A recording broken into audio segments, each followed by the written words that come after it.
Hello mga guys, tara samahan niyo ako magluto ng chicken tinola. Ayan ang aking chicken.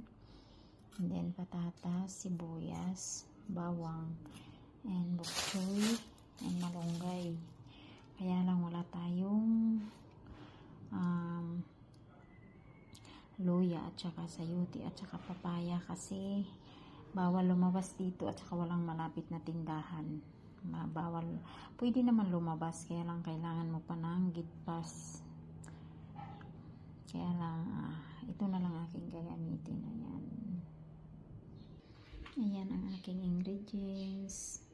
Bell pepper,